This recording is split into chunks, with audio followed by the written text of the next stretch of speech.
ఎన్నికల ఫలితాలు వచ్చినప్పుడు ఊహించినట్లుగానే రూమినాథ్ ఎన్నికల్లో విజయం సాధించింది, అది కూడా బంపర్ మెజార్టీతో. బోర్ఖోలా నియోజకవర్గం నుండి స్థానిక ఎమ్మెల్యే అయింది. దీని తర్వాత అహ్మద్ సిద్దికి ప్రతిరోజు రూమినాథ్ను కలవడానికి వాళ్ళ ఇంటికి వచ్చేవాడు. క్రమంగా రూమినాథ్కు బ్రెయిన్ వాష్ చేయడం ప్రారంభించాడు. అక్కడే అహ్మద్ ప్లాన్ స్టార్ట్ చేశాడు.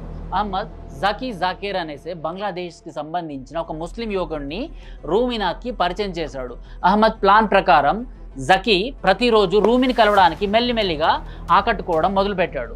అప్పటికే బ్రెయిన్ వాష్కి గురైన రూమినాథ్ తాను ఎలాంటి పరిస్థితుల్లో ఉందో ఆలోచించకుండా జకీ కట్టిన నల్లగంతలతో అడుగులు ముందుకు వేసేసింది. కొంతకాలానికి రూమినాథ్ పూర్తిగా అహ్మద్ సిద్దికి జకీ జాకీర్ వాళ్ళ లవ్ జిహాద్ ఉచ్చులో పడిపోయింది. ఒకరోజు వాళ్ళు రూమినాథ్ని తన బంగ్లాకు పిలిచారు. అక్కడ జకీ రూమిని మతం మార్చుకోమని పెళ్లి చేసుకుందామనేసి బలవంతం చేశాడు.